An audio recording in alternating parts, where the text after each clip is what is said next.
کا معاشرہ بڑا ظالم ہے.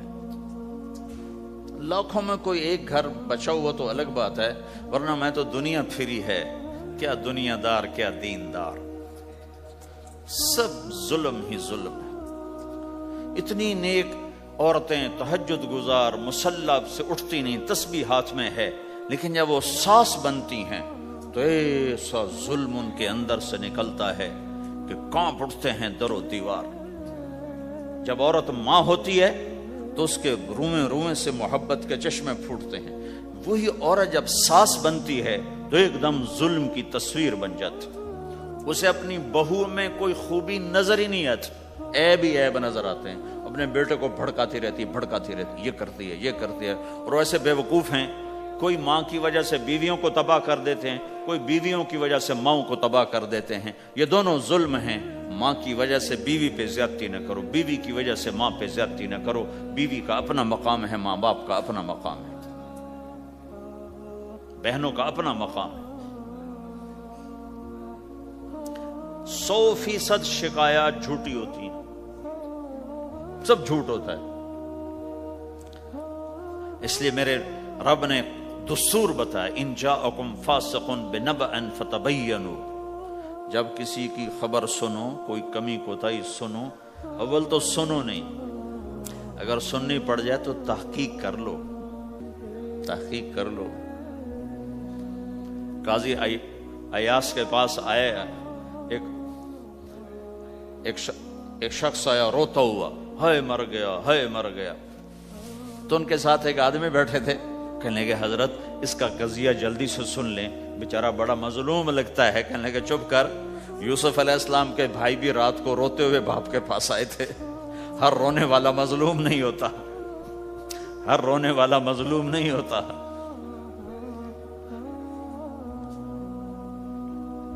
اپنے گھروں کی فضا بناؤ، کمی سنو ہی نہیں.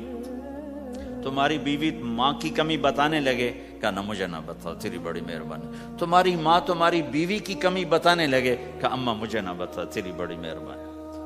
گھر کی فضا ایسی بناؤ کہ کسی کی کمی کا تذکرہ نہ ہو، تو اللہ کی قسم تمہارا گھر جنت کا نمونہ بن جائے گا. یہ معاشرت کا دین بتا رہا ہوں، معاشرت کا دین. اپنی بیوی کی خوبیوں کی تعریف کرو، کمیوں پہ پردہ ڈالو. بیویوں کے ذمہ ہے خامد کی خوبیوں کی تعریف کریں. انسان حوصلہ افزائی کا محتاج ہوتا ہے.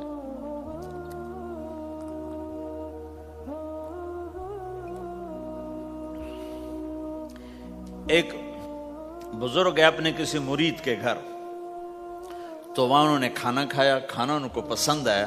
کہنے لگے اپنی بیگم کو پردے میں بلاؤ.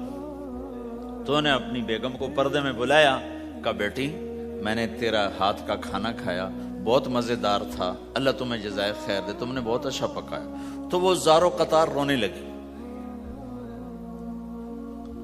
تو انہوں نے پوچھا بیٹی کیا ہوا، میں نے تو کوئی ایسی بات نہیں کی.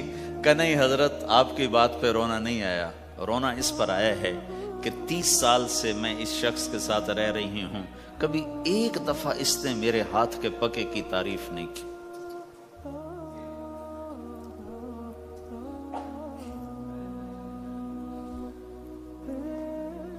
آپ گھر میں تشریف لائے، آپ نے پوچھا کوئی کھانے کو کچھ ہے؟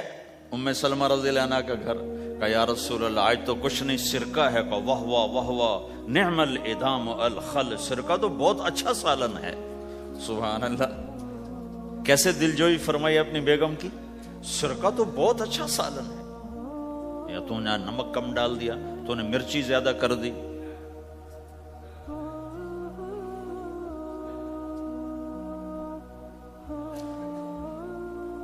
ہم رائمنڈ میں پڑھتے تھے نا، تو پکانا ہمارے ذمہ ہوتا تھا، تو ہمیں پتا کہ پکاتے ہوئے کیا گزرتی. جب 2-2 ہزار آدمی کی روٹی ہم پکاتے تھے، 5-5 بوری آٹا گوندا ہے ہاتھوں سے، اور 10-10 من کھڑے ہو کے روٹی لگائی ہے. سخت سردی میں بھی، سخت گرمی میں بھی. سردی میں جب رات کو آٹا گوندتے تھے ہم، تو ہمارے ہاتھ ایسے اکڑ، تم تو سردی دیکھتے ہی نہیں ہو، ہاتھ ایسے اکڑ جاتے تھے، اور صبح 4 بجے اٹھ کے روٹی پکانا شروع کرتے تھے. 2000 آدمی کی روٹی پکانی ہوتی تھی. تو اب کوئی آ کر کہتے انہیں کچی روٹی پکائی، تو جی دادا ایک تھپڑ اس کے منہ پہ مارے کہ 4 بجے کے ہم اٹھے ہوئے ہیں، پکا پکا برا حشر ہو گیا، کہتے کچی پکائی. بھائی صبر کر کے چپ کر کے کھا جا. مولانا الیاس صاحب رحمۃ اللہ علیہ ایک اپنے مرید کے گھر گئے تو اس نے کھیر بنا کر پیش کی. اچھا، نمک اور چینی ایک جیسے ہوتے ہیں، وہ دیہاتی عورت سمجھ نہ سکی، چینی کے بجائے نمک ڈال دیا. تو انہوں نے جا سب سے پہلے مولانا الیاس صاحب کے سامنے کھیر رکھی. تو آپ نے جو چکھی تو وہ تو تھی کڑوی. کہنے کہ بھائی واہ واہ واہ واہ واہ واہ، بڑی مزے کی کھیر، ساری لیا میں اکیلا کھاؤں گا، کسی کو نہیں کھانے دوں گا. ساری کھیر کھا گیا اس پر پردہ ڈالنے کے لیے. وہ تو جب انہوں نے کہا مولانا الیاس کا بچا ہوا تھوڑا سا میں جب چکھا تو کڑوا تھا، ہائے مر گئی، یہ تو سارا نمک ڈالا ہوا تھا. ایک دم ہماری جماعت چنیوٹ میں تھی، تو ہمارے ساتھیوں نے چائے بنائی تو وہ اندھیرا سا تھا، تو چینی کے بجائے نمک ڈال دیا اور دسترخوان پہ لے آئے. سب پی رہے، واللہ میں آنکھوں سے دیکھا بتا رہا ہوں، مولانا الیاس کا تو سنا بتا رہا ہوں، کسی ایک نے نہیں کہا کہ یہ کڑوی ہے. چپ کر کے پی رہے، چپ کر کے پی رہے، کسی ایک نے نہیں کہا. باہر ایک دیہاتی کھڑا تھا، تو میں نے اس کہا چاچا آتے نو چاہ پی ماما. وہ آ گیا، اس نے پہلا گھونٹ بھرا، اوے تا کوڑی ہے، اس نے بانڈا پھوڑ دیا. پھر سارے ساتھی ہنس پڑے کہ چاچا ہم نے تو پردہ ڈالنے کی کوشش کی تھی خدمت والوں پر تو نہیں پردہ چاک کر دیا، بانڈا پھوڑ دیا. کیا خوبصورت تربیت. 8 سال ہم نے دیگیں پکائی ہیں اور روٹیاں پکائی ہیں رامین میں پڑھتے ہوئے. تو پکانے والا کتنا کھپتا ہے. مفتی زین العابدین صاحب رحمۃ اللہ علیہ ہمارے بزرگ تھے، بڑے نفیس، تو وہ روٹی بڑی نفیس کھاتے تھے. تو ان کے لیے مجھے فرمایا اس روٹی تو بنا. اب میں ڈر رہا تھا کہ پتہ نہیں مفتی صاحب کو پسند نہ آئی تو کیا بنے گا. حوصلہ افزائی کتنی ضروری چیز.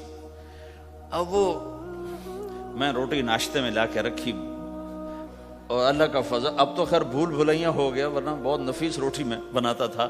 ایک دفعہ میں گھر میں تھا تو رمضان کا مہینہ تھا، تو کسی کی آنکھ نہیں کھلی، گرمیوں کا رمضان، تو میری آنکھ کھل گئی. تو سب سوئے پڑے، نوکر بھی گھر والے بھی. تو میں نے کسی کو نہیں اٹھایا، چپ کر کے جا کے پرات اٹھائی اور روٹیاں پکانی شروع کر دی.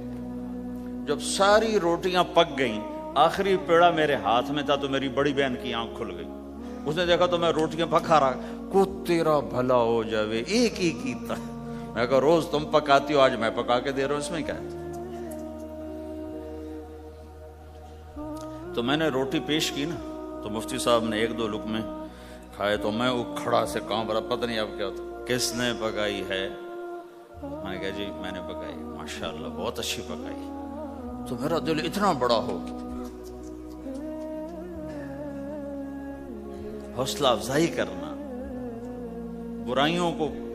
ہماری معاشرت کیا ہے، 100 خوبیوں میں سے ایک کمی کو نکال کے پکڑ لینا اور 100 پہ کاٹا.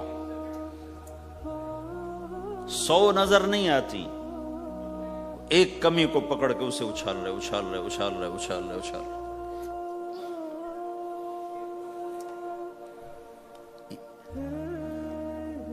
یہ گھر کا دین ہے، گھر کا دین ہے، یہ گھر کی معاشرت ہے کہ ایک دوسرے کی حوصلہ افزائی ہو، اس سے دل بڑھتا ہے، دل بڑا ہوتا ہے. حضرت عائشہ رضی اللہ عنہا چھوٹی عمر کی ہیں، تو آپ جہاد سے واپس آ رہے ہیں، جہاد سے.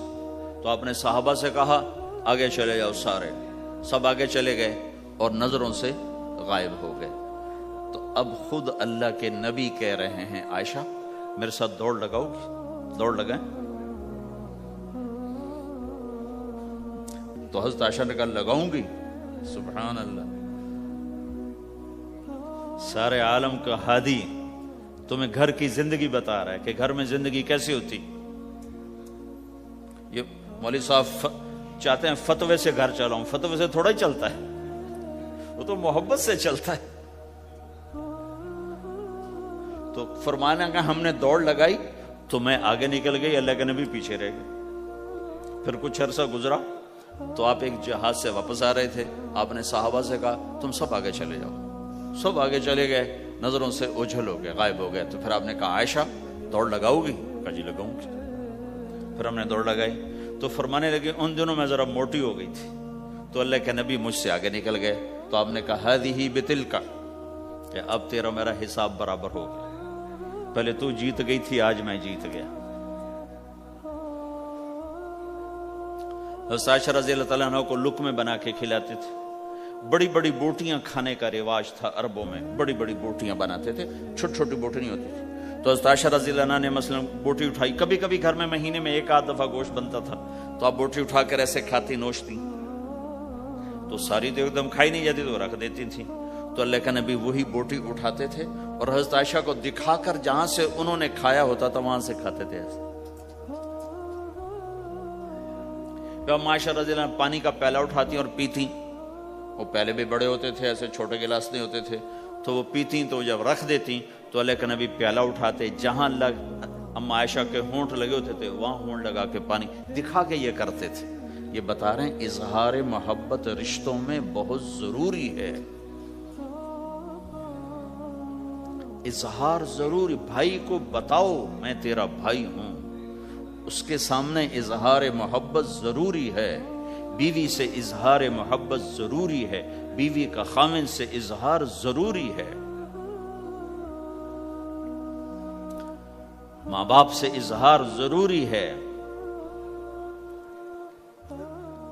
یہ سارے وہ رشتے ہیں جن کو میرے نبی نے قرآن سنو ماں باپ کے لیے وَخْفِضْ لَهُمَا جَنَاحَ الذُّلِّ مِنَ الرَّحْمَةِ وَقُلْ رَبِّ ارْحَمْهُمَا كَمَا رَبَّيَانِي صَغِيرًا. ہاں ماں باپ کے لیے اپنے پر پھیلا دو، پر بچھا دو. کیوں بھائی؟ انسان کے پر ہوتے ہیں یا بازو ہوتے ہیں؟ کیوں جی؟ بولو بھائی. باجو، تمہاری گجراتی میں بولو نا، باجو. باجو ہوتے ہیں نا، پر تو نہیں ہوتے نا. لیکن اللہ کہہ رہا پر بچھا دو، اپنے ماں باپ کے لیے پر بچھا دو. پر بچھانے کا کیا مطلب؟ میں بتایا کرتا ہوں کہ اس آیت کو کسی تفسیر سے میں نہیں سمجھا، نہ کوئی تفسیر والا یہ تفسیر کی طرف جائے گا. یہ جو میرا کالج کا ایک دور ہے، ایک تبلیغ کا دور ہے. کالج دور میں جب ہمارے گاؤں کے قریب دریائے راوی ہے، اس کے کنارے جنگل تھا بہت بڑا، اس میں ہم شکار کھیلنے جاتے تھے. ایک ایک ہفتہ جنگل میں پڑے رہتے تھے. تو ساتھ کھانے کا سامان، ساتھ سارے حشم خدم، اور ایک ایک ہفتہ ہم شکار کرتے. تو وہ تیتر کو لگتا تھا نا چھرا، وہ چھرے لگتے تھے تو گرتا تھا تو یوں اس کے پر یوں ہو جاتے تھے. وہ میرے آنکھوں کے سامنے وہ تیتر نظر آ رہے ہیں، وہ یوں ایسے گرتے تھے اور یوں گردن ٹیڑھی ہوتی تھی. اور اس کا مطلب یہ ہوتا تھا کہ اب میں تیرے بس میں ہوں، ذبح کر یا چھوڑ دے، میرا بس ختم ہو چکا. تو آئے ہائے ہائے، قربان جاؤں قرآن کی خوبصورتی پر. میرا رب کہتا ہے اپنے پروں کو بچھا دے ماں باپ کے آگے، جیسے زخمی پرندہ تیرے آگے بچھ جاتا ہے کہ ذبح کر دو صاحب، بھون کے کھا یا کباب بنا کے کھا، اب تیرے حوالے ہوں. ایسے ہی ماں باپ کے آگے یوں ہو جا. کیا خوبصورت تعبیر کی ہے. لا تقل لهما اف، اون بھی نہ کر. آپ نے فرمایا کاش میرے والدین ہوتے. تمنا کی. 2 مہینے کے تھے ماں کے پیٹ میں تو باپ کا انتقال ہو گیا، یا اور نہیں تو میری ماں تو ہوتی، میری ماں تو ہوتی.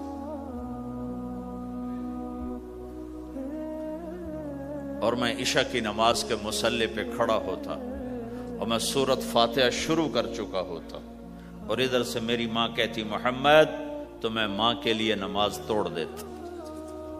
میں کہتا لبیک یا اماں. حج کا سفر ہے، 63 سال عمر ہے، ماں کو فوت ہوئے 57 سال گزر چکے ہیں۔ آپ حاجیوں کے ساتھ ابوا سے گزرتے ہیں، 10 میل آگے بستی ہے، پہلے قبر آ جاتی ہے۔ آپ نے احرام باندھا ہوا ہے، سر ننگا ہے، اپریل کا مہینہ ہے، ماں کی قبر سے گزرے 57 سال میں آدمی کیا کچھ نہیں بھول جاتا، لیکن میرے نبی کے دل کا زخم اسی طرح بھرا نہیں ہے، اسی طرح تازہ ہے۔ آپ اونٹنی سے اتر گئے اور ماں کی قبر کے سرانے آ کے یوں بیٹھے، گھٹنے اٹھائے اور ہاتھ یہاں رکھے اور سر دیا گھٹنوں میں ایسے، اور یوں سر نیچے کر کے جو روئے ہیں جیسے چھوٹے بچے روتے ہیں۔ آپ نے دیکھا چھوٹے بچے گھروں میں ایسے روتے ہیں، ایسے ہم بھی بہت روئے اس طرح منہ گھٹنوں میں دے کر، تو میرے نبی گھٹنوں میں منہ دے کر جوں روئے جوں روئے جوں روئے، کئی گھنٹے روتے رہے۔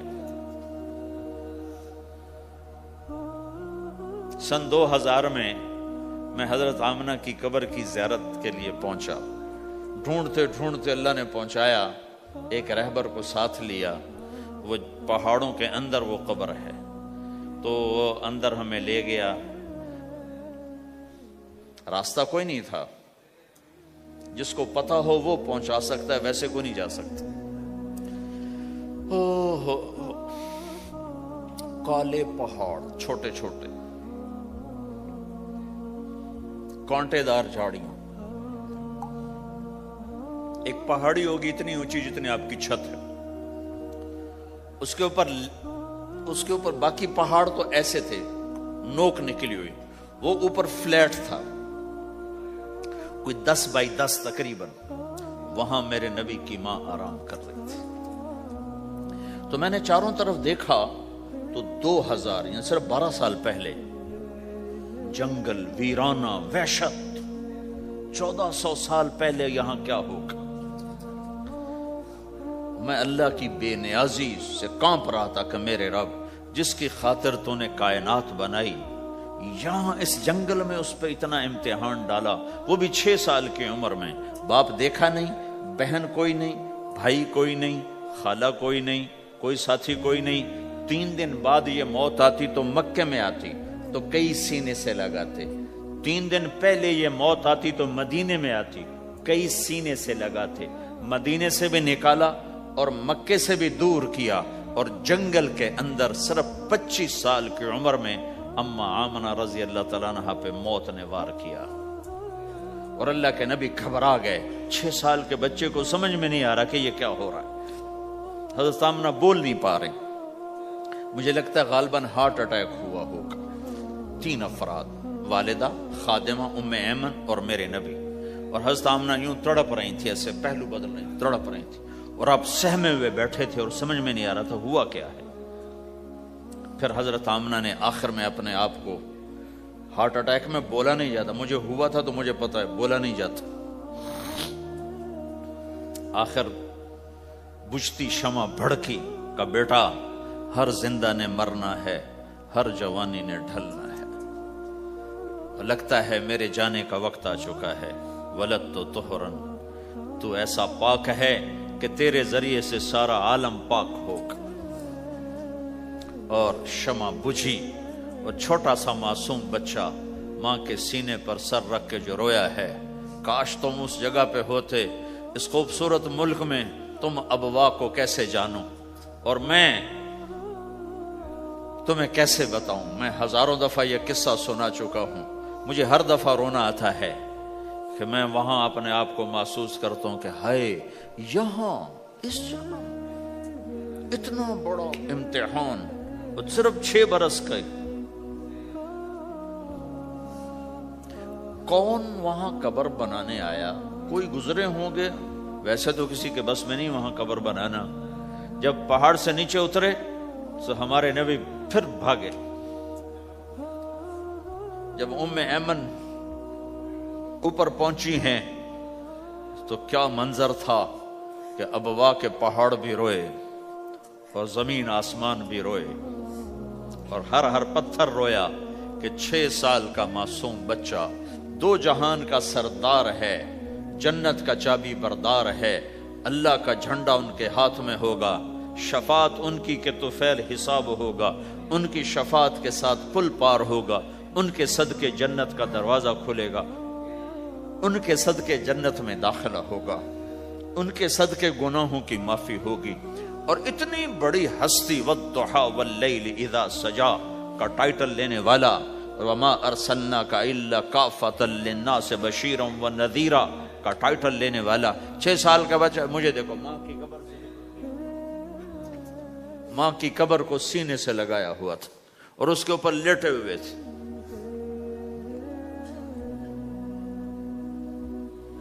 جب حضرت ام ایمن پہنچی ہیں تو اللہ کے نبی کیا کہہ رہے تھے؟ اے میری ماں، تمہیں تو پتا ہے نا تیرے سوا میرا کوئی نہیں تھا، تو مجھے چھوڑ کے کہاں چلی گئی؟ تیرے بغیر کہاں جاؤں گا؟ میرا کون ہے اب تیرے سوا؟ ام ایمن نے اٹھایا کہ مجھے چھوڑ دو، میں کہیں نہیں جاؤں گا، میں اپنی ماں کے سوا کہیں نہیں جاؤں گا۔ کھینچ کے اٹھایا، نیچے لائیں، اونٹنی پہ بٹھایا، 3 راتیں مسلسل روتے روتے یہ سفر ہوا۔ ہائے ہائے، کوئی آنسوں کو آگے، کوئی خالہ نہیں بیٹھی، باپ بھی نہیں بیٹھا ہوا، بھائی بھی کوئی نہیں، بہن بھی کوئی نہیں ہے، کوئی نہیں جس کے گود میں سر رکھ کے اب یہ بچہ سوئے گا۔ تنہائیوں کے ساتھ اب بسیرا ہے۔ تو میرے نبی کا کھانا پینا چھوٹ گیا، کچھ نہیں کھاتے تھے سارا دن، زمزم کے پانی کے چند گھونٹ پیتے تھے اور تنہا بیٹھے رہتے تھے۔ تو اس پر آپ نے یہ کہا، کاش میری ماں ہوتی تو میں ایسی خدمت کرتا کہ اس کے پیچھے نماز بھی توڑ دیتا۔ ماں باپ کا ایک مقام ہے جو دین بتاتا ہے بھائی، صرف پیسہ ہی بنانا سب کچھ نہیں ہے، اور بھی دکھ ہیں زمانے میں محبت کے سوا، راحتیں اور بھی ہیں وصل کی راحت کے سوا۔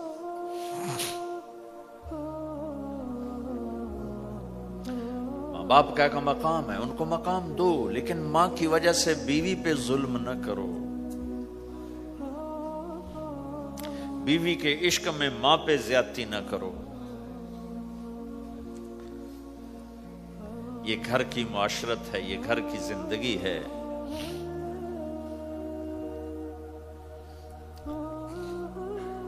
حضرت نعمان بن حارثہ بن نعمان 2 صحابہ کے بارے میں آتا ہے کہ جیسی انہوں نے ماں کی خدمت کی اور کسی نے نہیں کی، ایک حضرت عثمان، ایک حارثہ بن نعمان۔ حارثہ بن نعمان کے بارے میں تو آپ نے کہا میں جنت میں گیا تو میں نے قرآن کی تلاوت سنی، تو میں نے کہا یہ کون تلاوت کر رہا ہے؟ کہا جی حارثہ۔ کہا حارثہ تو مدینے بیٹھا ہے، یہاں تلاوت کیسے؟ تمہیں سنانے کے لیے کتنا بڑا سپیکر لگا ہوا ہے، اس 7ویں آسمان پر جنت ہے۔ تو کہا فرشتوں نے کہ جی ماں کی ایسی خدمت کی ہے، جب قرآن پڑھتے ہیں اللہ ساری جنت کو سناتا ہے۔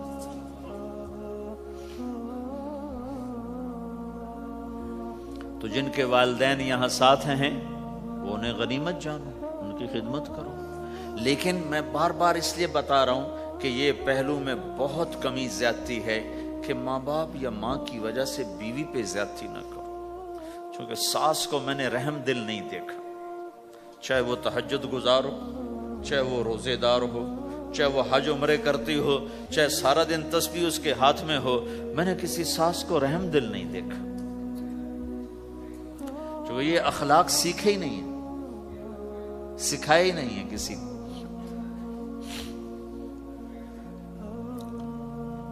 ایک دوسرے کی حوصلہ افزائی کرو، کمیوں پر پردے ڈالو۔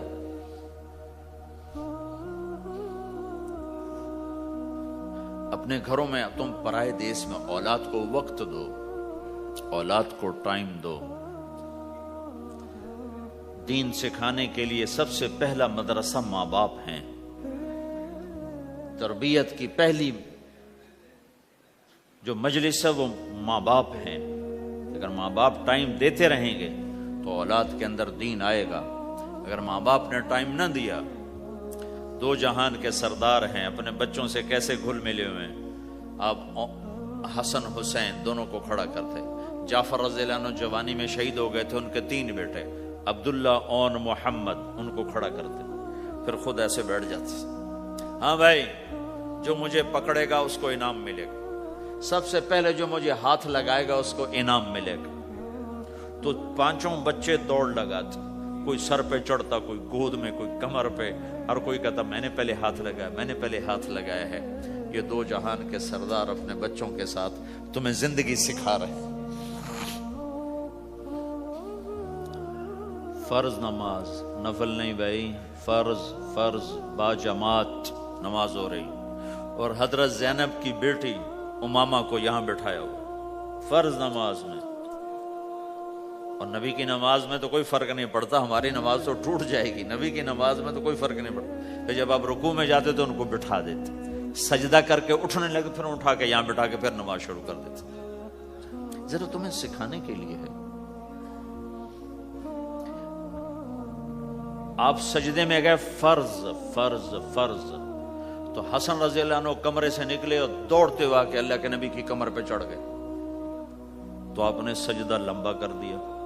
جب لمبا زیادہ ہو گیا تو صحابہ ڈر گئے، یہ کیا ہو گیا؟ تو پہلی صف والوں نے ذرا یوں اٹھا کے سر اٹھا کے دیکھ چکر کیا ہے. تو دیکھا تو حسن کمر پہ چڑھے ہوئے. تو جو قریب میں ایک آدمی تھا اس نے سجدے میں ہی ہاتھ آگے کیا ان کو پکڑ کے نیچے اتارنے کے لیے.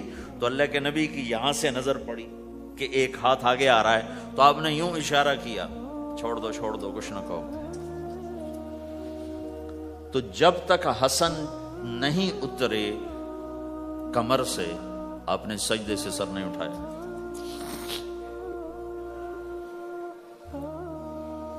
میرے نبی نے کہا اکرموا اولادکم، اپنی اولاد کو عزت دو ورنہ یہ باغی ہو جائیں گے. اور یہاں تو ویسے ہی ماں باپ کا پتہ نہیں کسی کو ماں باپ کسے کہتے ہیں. بہن بھائی کی یہاں رشتوں کا تو کسی کو پتہ کوئی نہیں کہ رشتے کی قدر کیا ہے. بھائی آپس میں دنیا پہ نہ لڑو، چھوڑ دو، لڑو نہیں کہ بھائی لے جا. کسی کا حق کسی نے کھا لیا ہے تو ضائع نہیں ہوگا، ملے گا واپس. صرف یہیں تو پاناما ہی تو زندگی نہیں، آگے بھی تو آ رہی. میرے نبی نے ایک عجب اصول بتایا.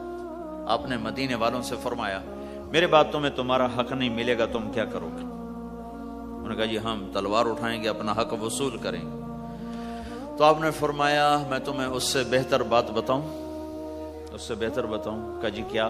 کہ تم حق چھوڑ دینا، اس کے لیے لڑنا نہیں. ہم مانگو نہیں ملتا، لڑنا نہیں، چھوڑ دینا، لڑائی سے بچنا، چھوڑ دینا.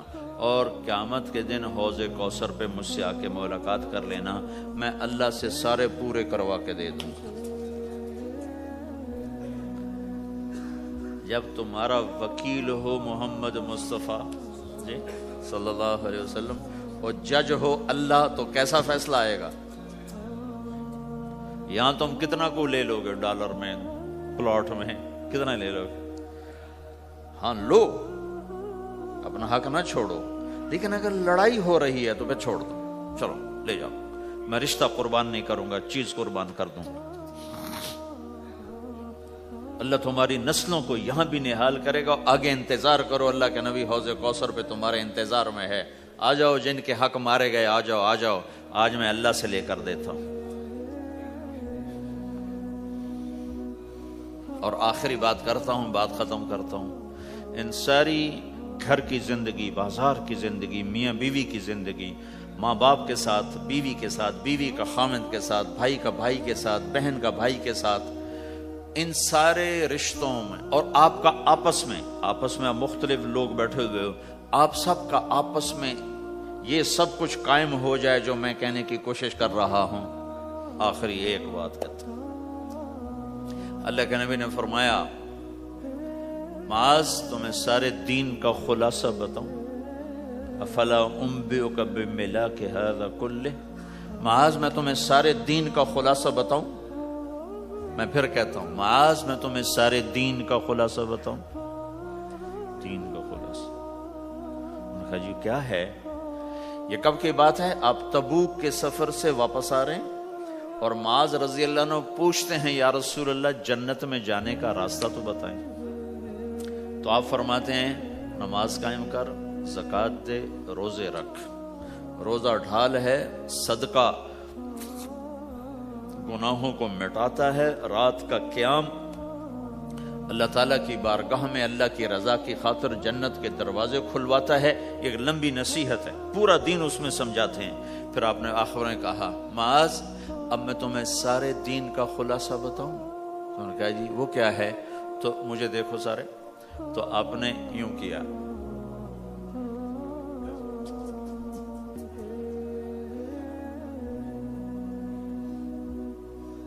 دیکھ لیا سب نے، منہ سے کچھ نہیں بولے، عمل کر کے دکھایا. کس کو؟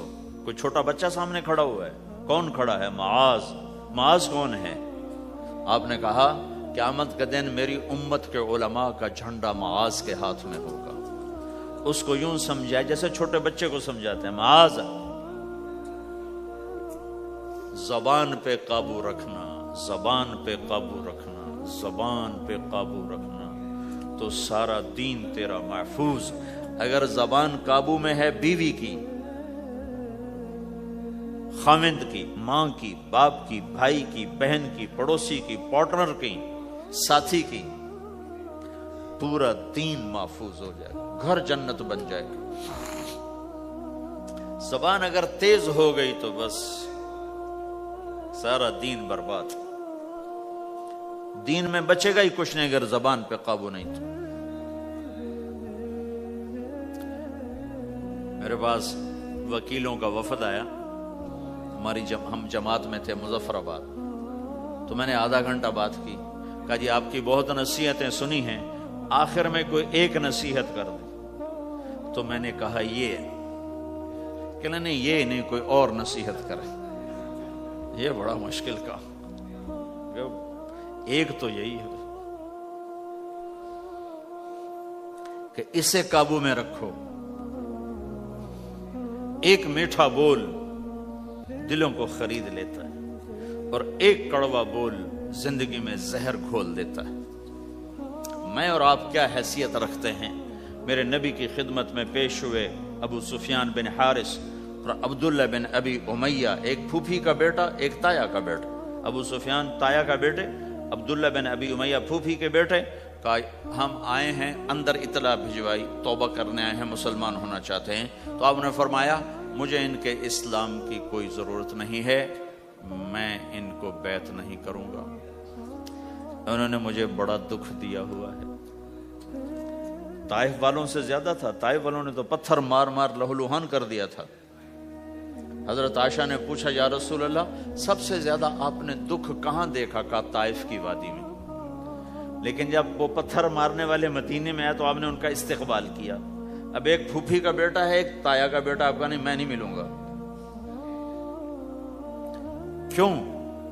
کہ ایک میرے بارے میں شعر کہا کرتا تھا اور میری برائی بیان کرتا تھا اشعار میں، اور ایک عبداللہ نے، ابو سفیان میرے بارے میں شعر کہتا تھا، پتھر نہیں مارا، زبان کا غلط استعمال. اور عبداللہ بن ابی امیہ نے مجھے حرم میں کہا تھا آسمان پہ چڑھ جا، 4 فرشتے لے کر آ، ان کے ہاتھ میں پیپر ہو، اس پر اللہ کی مہر ہو اور اللہ کی طرف سے لکھا ہو کہ محمد میرا رسول ہے، تو پھر بھی میں تیری نہیں مانوں گا. تو کہا یہ بات میرے سینے پہ ہے، میں نہیں ان کو ملوں گا.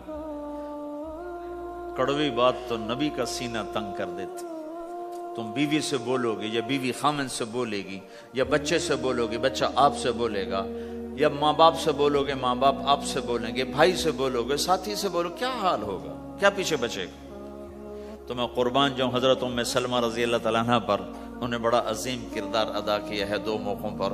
اس میں سے ایک موقع یہ ہے، انہوں نے کہا یا رسول اللہ، ایک آپ کے پھوپھی کا بیٹا، ایک آپ کے تایا کا بیٹا، آپ تو دشمنوں کو معاف کر دیتے ہیں، یہ تو آپ کے اپنے ہیں، آپ معاف کر دیں ورنہ وہ ہلاک ہو جائیں گے. ام سلمہ کی سفارش پر پھر آپ نے ان دونوں کو اندر بلایا اور ان کو بیعت کیا اور ان کو کلمہ پڑھایا. زبان کا غلط بول کہاں تک اثر کرتا ہے.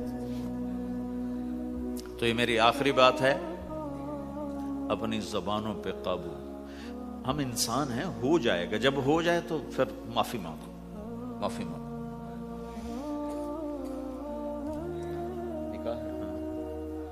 جب ہو جائے معافی مانگو، میٹھے بول کے عادی بناؤ کہ کسی کے ساتھ میٹھا بول دینا بھی صدقہ ہے۔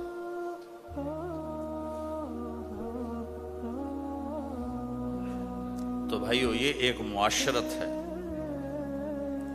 ہمارے ہاں پاکستان میں نا بسوں کے پیچھے بڑے عجیب عجیب لکھے ہوتے ہیں جملے، تو میری زندگی سڑکوں پہ ہی گزری ہے، تو میں نے اس کا ایک وہ بنایا ہے سکیچ۔ ایک دفعہ میں ایک بس کے پیچھے جا رہا تھا تو اس کے پیچھے ایک جملہ لکھا تھا جو مجھے بڑا پسند آیا، تو پھر میں پچھلا بھی سنا دیتا ہوں، وہ بھی سنا دیتا ہوں۔ نئی بس کے اوپر لکھا ہوتا ہے ویکھ ٹور چکوری دی۔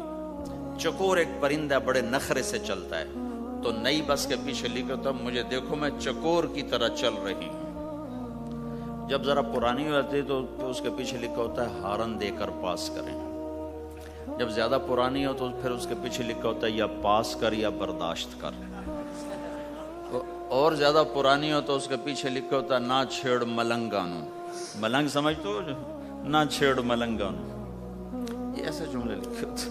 کہیں وہ رنگ روغن ہو کے دوبارہ آ جائے سڑک پر تو لکھو تو وقت نے ایک بار پھر دلہن بنا دیا۔ تو ایک دفعہ میں ایک بس کے پیچھے جا رہا تھا تو میں وہ ایسے ہی نظر تو پڑی جاتی ہے تو وہ پھر پڑھا بھی جاتا ہے، تو ایک بس کے پیچھے ایک جملہ لکھا تھا، میرے جو 1.25 گھنٹے کا جو میں مضمون بیان اس کا خلاصہ لکھا تھا دل برائے فروخت، بڑا دل برائے فروخت، اور نیچے لکھا تھا قیمت ایک میٹھا بول، ایک میٹھا بول۔ ایک بول سے بیوی کا دل خرید لو، ایک بول سے بیوی خامند کا دل خرید لے، ایک بول سے بہو ساس کا دل خرید لے، ایک بول سے ساس بہو کا دل خرید لے، ایک بول سے بھائی بھائی کا دل خرید لے، ایک بول سے ماں باپ اولاد کا دل خرید لے، ایک بول سے اولاد ماں باپ کا دل خرید لے، ایک بول سے تم دشمن کا دل خرید لو۔ یہ زبان کا میٹھا بول ہے، یہ کرو گے تو اللہ تمہیں چمکائے گا۔ تو بھائیو یہ بھی دین ہے، اور بہت بڑا دین ہے، اور دکھ درد کی بات یہ ہے نہ یہ بتایا جاتا ہے نہ یہ سکھایا جاتا۔ زیادہ زور عبادات پر ہی ہے۔ حسن جو پیدا ہوتا ہے وہ میک اپ سے پیدا ہوتا ہے۔ ہمارے دین کا جو میک اپ ہے وہ اچھے اخلاق ہے، وہ یہ زندگی ہے جس کو میں نے تھوڑا سا آپ کے سامنے نمونہ پیش کرنے کی کوشش کی ہے، کہ ایک دوسرے کے لیے راحت بنو، ایک دوسرے کے لیے خیر کا ذریعہ بنو، ایک دوسرے کی کڑوی کسیلی برداشت کرنا سیکھو، سہ جاؤ، پی جاؤ۔ تو انشاءاللہ نیت کرتے ہو سارے بھائی، کرو گے نا انشاءاللہ؟ نہیں بولو۔ تو کل میں نے آپ سے عرض کیا تھا کہ 2 کام آپ تھوڑا سا مجمع مستقل کر لو۔ ایک جمعرات کو مرکز میں آیا کرو، ایک 3 دن مہینے کے لگایا کرو، اور ایک اس کے ساتھ اور عرض کرو جس دن تمہارا گشت ہو اپنے گشت میں شرکت کیا کرو۔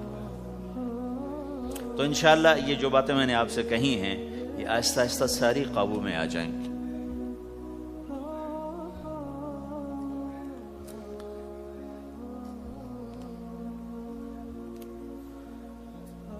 صالحہ بنت محمد الیاس، اچھا احمد اسماعیل، یہ ہے۔ مہر کتنا ہے؟ $1700 نقد۔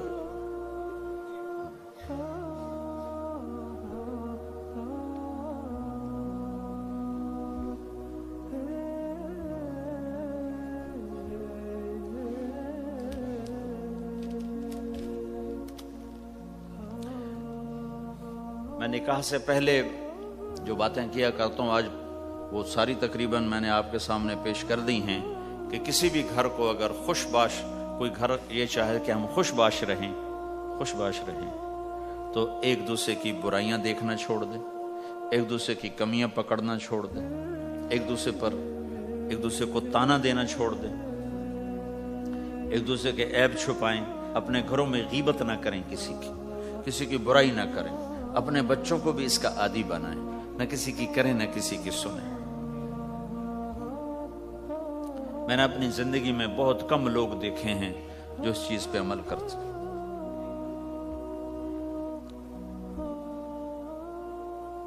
تو انشاءاللہ آپ کے گھر میں رونق رہے گی۔ جی بھائی تم ہو احمد؟ اچھا، مجھے فیس کیا دو گے؟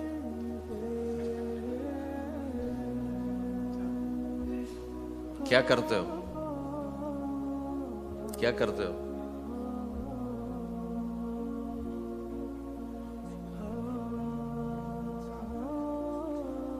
چار مہینے لگاؤ گے تبلیغ میں؟ یہی فیس ہے میری، 4 مہینے تبلیغ میں لگا دوں۔ اعوذ باللہ من الشیطان الرجیم، بسم اللہ الرحمن الرحیم۔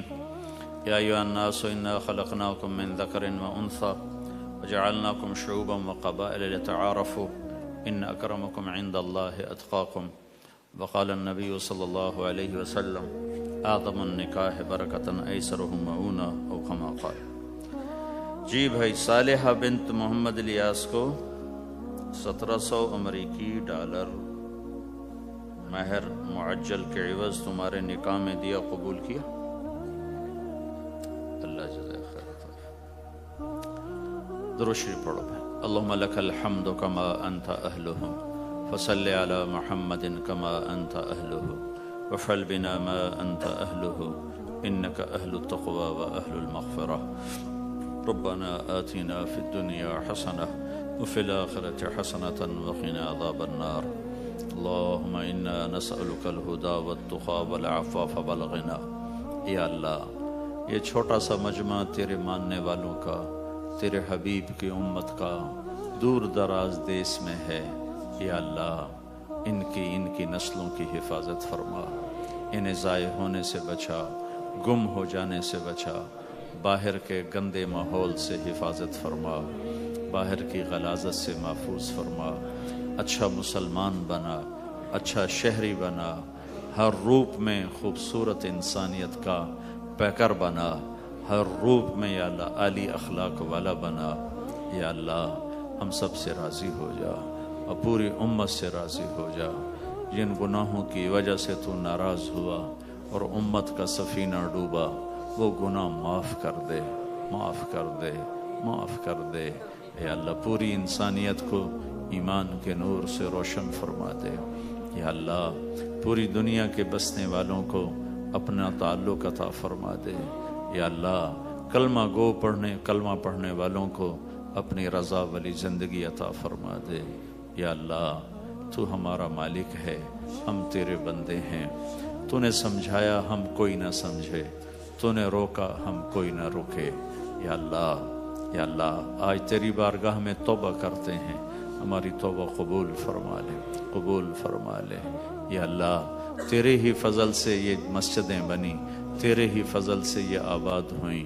یا اللہ تو یا اللہ ہم سے راضی ہو جا، ہم تیرے غصے کو سہ نہیں سکتے، برداشت نہیں کر سکتے۔ میرے مولا ہم سے تو دنیا کی آگ نہیں سہی جاتی، جہنم کی آگ برداشت کون کرے گا؟ یا اللہ میرے آقا ہمیں تو دنیا کی پولیس پکڑے تو ہم یا اللہ پریشان ہوتے ہیں، یا اللہ اگر جہنم کے فرشتوں نے پکڑ لیا تو ہمارا کیا بنے گا میرے مولا؟ یا اللہ جب تو میدان معاشر میں یہ صدا لگائے گا وَامْتَازُوا الْيَوْمَ أَيُّهَا الْمُجْرِمُونَ، آج مجرموں کو الگ کر دو، یا اللہ ہمیں مجرموں میں دھکا نہ دے دینا۔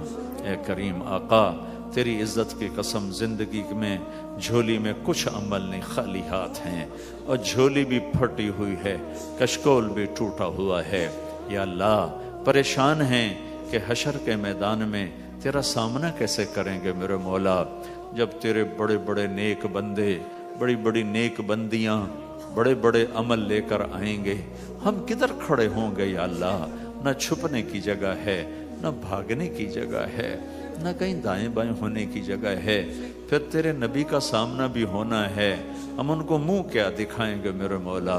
اے کریم آقا شرم ہی شرم ہے، یا اللہ مہربانی فرما دے، اس دن تو ہمارے ساتھ ستاری کا معاملہ فرما دے، یا اللہ ہمارے پاس اور کچھ نہیں ہے، ایک نسبت ہے، اور تو نسبتوں کا قدردان ہے۔ تیرے نبی نے فرمایا تھا میرا جی چاہتا ہے میں اپنے بھائیوں کو دیکھوں، تو صحابہ نے عرض کی ہم آپ کے بھائی ہیں۔ تیرے نبی نے فرمایا تھا تم میرے بھائی نہیں ہو، میرے بھائی وہ ہیں جو مجھے دیکھے بغیر میرا کلمہ پڑھیں گے۔ یا اللہ اور تو کچھ نہیں ہے، تیرے نبی کو نہیں دیکھا، تیرے قرآن کو اترتے نہیں دیکھا، تیرے فرشتوں کو اترتے نہیں دیکھا، ہم نے تو چاروں طرف ننگ ہی ننگ دیکھا ہے، اوریانی ہے، فحاشی ہی فحاشی ہے، ہر طرف میرے آقا گند ہی گند ہے، ایک قدم آگے چلتے ہیں 10 قدم پیچھے جا گرتے ہیں، صبح توبہ کرتے ہیں شام کو ٹوٹ جاتی ہے، شام کو کرتے ہیں صبح ٹوٹ جاتی ہے۔ میرے آقا باہر کا اندھیرا تو تیرے سامنے ہی ہے، کس طرح تیرے حکم ٹوٹ رہے ہیں، کس طرح میرے مولا تیرے دین میرے آقا قربان جاؤں تیرے حلم پر، تیرے درگزر پر میرے آقا، تو کتنا حلیم ہے۔ یا اللہ ہم تو اپنی اولاد کو دھکے دے کے باہر نکال دیں، اگر وہ ہماری نہ مانے، تو کتنے حلم والا ہے۔ یا اللہ تیری دھرتی کو ہم نے گناہوں سے بھر دیا اور تو ہمیں مہلت دیتا رہا، تیرے پانی کہتے رہے اجازت دے ہم چڑھ جائیں، تو انہیں روکتا رہا، تیری زمین کہتی رہی اجازت دے میں پھٹ جاؤں، تو اسے روکتا رہا، تیرے فرشتے کہتے رہے اجازت دے ہم اتر جائیں، تو انہیں روکتا رہا، تو ہماری توبہ کا انتظار کرتا رہا۔ تو آج ہم بھی آ گئے ہیں تیرے در پہ توبہ کرنے۔ یا اللہ تو بھی اپنی رحمت کی باہیں پھیلا دے میرے مولا، تو بھی کہہ دے اے میرے بندو مرحبا، تو بھی آج اعلان کر دے جاؤ میں نے معاف کر دیا۔ آج تو ایک دفعہ کہہ ہی دے یا اللہ، تو نے کہہ دیا ہوگا، تو نے یقیناً کہہ دیا ہوگا کہ جاؤ میں نے معاف کر دیا۔ اے کریم آقا، او ہمارے اللہ، اے محمد مصطفیٰ کے اللہ، اے ذوالجلال والاکرام اللہ، ہم سے تیری جہنم برداشت نہ ہوگی، ہم سے قبر کے اندھیرے برداشت نہ ہوں گے، ہم سے قبر کے سام بچھو سہے نہ جائیں گے۔ یا اللہ آج کہہ دے میں نے معاف کر دیا، آج کہہ دے، جبریل کو کہہ دے، آسمانوں میں اعلان فرما دے، یہ چھوٹا سا تیرے ماننے والوں کا مجمع، ان کے چھوٹے سے لے کر بڑے تک کو سب کو آج اعلان کر دے کہ جاؤ میں نے معاف کر دیا۔ ہمیں ایک دفعہ محبت سے دیکھ لے، عرشوں کے پردے ہٹا دے، آسمان کی تانے ہٹا دے، اور ہمیں محبت سے دیکھ، جیسے ماں بچے کو پیار سے دیکھتی ہے تو بچے کا دل باغ باغ ہو جاتا ہے، اس کا دل بڑا ہو جاتا ہے۔ یا اللہ جب وہ باہیں پھیلاتی ہے تو بچہ دوڑ کے ماں کی گود میں گرتا ہے۔ اے آقا اپنی رحمت کی باہیں پھیلا دے، اپنی رحمت کی چادر پھیلا دے، ہمیں اپنے اندر چھپا لے، اپنی رحمت کی چادر میں چھپا لے۔ یا اللہ ہم دکھوں کے مارے ہوئے، جیسے بچہ دکھی ہو کر ماں کی گود میں گرتا ہے اور رو رو کے اسے اپنے دکھڑے سناتا ہے، میرے آقا تیرے محبوب کی امت کا غم ہم تجھے سناتے ہیں، تو ہمارے حال پہ رحم فرما دے۔ یا اللہ دنیا بھی گئی آخرت بھی جا رہی ہے، اے کریم آقا ہم سے راضی ہو جا، راضی ہو جا، ہو جانا یا اللہ، ہو جانا یا اللہ، تو کہہ دے میں ہو گیا ہوں، کہہ دے میں ہو گیا ہوں۔ یہ مجمع اٹھنے سے پہلے بخشا جا چکا ہو، معاف کیا جا چکا ہو، درگزر کیا جا چکا ہو، تو نے کر دیا ہوگا میرے آقا، تو نے کر دیا ہوگا میرے آقا، تو ہم سب سے راضی ہو جا۔